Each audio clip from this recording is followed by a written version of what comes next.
자, 10주차 매매교환 임대차 했고요. 그와 관련된 복습 문제 간단히 살펴보겠습니다. 1번 예약 의무자 매매 일방예약과 관련해서 예약 완결권을 가지고 있는 자가 예약 의무자를 상대로 예약 완결권을 행사할 수 있는데 그 예약 완결권 행사 기간을 정하지 않아. 그럼 10년이라 그랬죠. 그래서 상대방 의무자는 물어볼 수 있잖아요. 예약 완결권을 행사할 거냐 말 거냐를 물어볼 수 있고, 만약에 완결권자가 확답을 하지 않으면 예약은 효력을 잃는다. 이렇게 되죠. 예약은 효력을 잃는다. 옳은 지문이죠. 2번 갑이 땅을 이렇게 팔면서 계약금을 수령했어요. 근데 그 상태에서 을의 귀책 사유로 계약이 해지가 됐어요. 그런데 이 계약금을 위약금으로 한다는 특약이 없어요. 자, 계약금이요. 위약금이 되려면 반드시 계약금을 위약금으로 하는 특약이 있어야 된다 그랬어요. 근데 특약이 없어요. 따라서 계약금은 반환해야 되는 거고요. 따로 손해배상을 청구해야 되니까 계약금이 손해배상으로서 당연히 갑에게 기속하는 건 아니다라고 해야 되겠죠. 특약이 없으니까.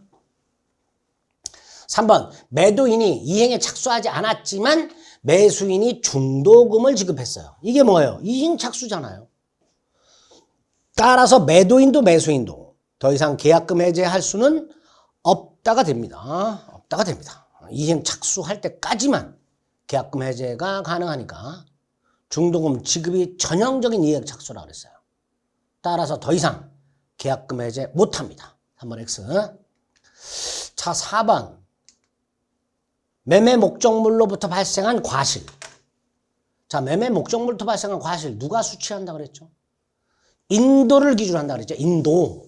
등기가 아니고 부동산이든 동산이든 인도를 기준으로 인도 전 매도인, 인도 후 매수인이 수취한다 그랬잖아요. 그러니까 계약과 당시에 동시에 성립한 과실.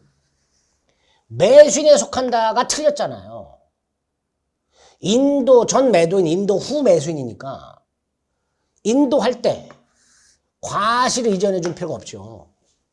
인도 전에 발생한 과실은 매도인 거니까 당연히 매수인에게 넘겨줄 필요가 없죠. 5번 타인 권리 매매도 유효하다 그랬죠. 그게 5번이죠. 타인 권리 매매도 유효하다. 6번 환매 특약이라고 돼 있죠. 환매 특약은 반드시 뭐 하고 해야 돼요? 매매 계약과 동시에 해야 된다 그랬죠. 매매 계약과 동시에 환매권을 보류한 때 환매 대금을 제공하고 환매할 수 있다고 그랬습니다. 따라 이거 틀렸고요. 환매 기간은 어때요? 부동산은 5년 넘지 못하고 동산은 3년 넘지 못하죠. 넘으면 단축하죠. 그래서 여기가 틀렸죠. 동시에 할 필요가 없고 여기가 틀렸죠. 반드시 매매 계약과 동시에 해야 됩니다. 7번 임대차에서 임대인은 어떤 의무가 있죠? 목적물을 인도하고 사용수익에 필요한 상태를 유지할 의무, 현상 유지, 수선 의무가 있죠. 그죠? 임대인의 가장 중요한 의무가 임차인으로 하여금 목적물을 사용 수익하게 할 의무니까 인도 의무가 있고요. 제3자 방해를 제거해 줄 의무가 있고요. 현상 유지 수선 의무가 있죠. 그게 임대인의 기본적인 의무가 됩니다. 8번 임대인의 수선 의무. 면제하는 특약 할 수 있다 없다? 있다. 임대인의 수선 의무를 면제하는 특약. 즉 하자, 파손이 있을 때 임차인이 임차인 비용으로 수선하기로 하는 약정 얼마든지 할 수 있습니다. 그래서 임차인이 수선 의무를 부담한다는 특약 유효가 됩니다. 물론 이런 수선 의무를 임대인의 수선 의무를 면제하는 특약을 했다 하더라도 대규모 수선 의무는 면제되지 않는다 그랬습니다. 9번 임차인의 권리 중에서 비용 상환 청구권이 있었고요. 두 가지죠. 필요비 상환 청구권이 있었고 유익비 상환 청구권이 있었죠. 필요비는 지출을 즉시 청구할 수 있죠. 반면에 유익비는 임대차 종료 후 가액 증가가 현존할 때 청구할 수 있죠. 그러니까 9번 즉시 청구 필요비만 되죠. 필요비만. 유익비는 임대차 종료 가액 증가 현존할 때 청구할 수 있고 필요비는 지출을 즉시 청구할 수 있죠. 10번 부속물 매수권. 이거 누구한테 인정된다 그랬죠? 건물 기타 공작물 임차인에게만 인정되죠. 토지 임차인에게는 인정이 안 되고요.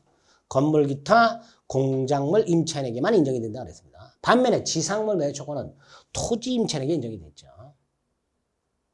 11번 차임은 반드시 지급하되 꼭 금전 아니어도 된다 그랬습니다. 금전 아니어도 된다. 12번 임차인이 임대인의 동의 없이 전대, 무단 전대죠. 을이 목적물을 병에게 재임대했는데 갑의 동의를 받지 못했다. 무단 전대. 첫째, 계약 자체는 유효하다. 두 번째, 갑은 을과의 계약을 해지할 수 있다. 세 번째, 갑은 병에게 목적물 반환 청구, 손해배상 청구할 수 있다. 그런데 갑이 을과의 계약을 해지하지 않는 한 을에게 차임을 청구할 수 있으므로 병에게 차임 상당액의 손해배상을 청구하지는 못한다. 이런 것들이 기억나셔야 되겠죠. 그럼 12번 봅니다. 무단전대했어요. 계약 자체는 유효해요. 다만 이 병은 자신의 권리, 전차권을 갑에게 주장을 못합니다. 즉 병은 불법 점유자가 되는 거예요. 갑의 입장에서 보면. 그리고 임대인 갑은 을과의 계약을 뭐 할 수 있다? 해지할 수 있다. 이런 것들이 무단전대 기본이 되는 것들이죠. 그래서 이런 정도 내용들을 10주차 이론 강의 살펴봤습니다. 다시 한번 이렇게 체크를 했는데 헷갈려.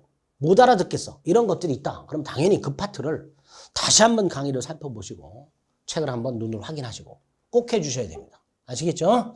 자, 10주차 OX 문제 살펴보셨습니다. 수고하셨습니다.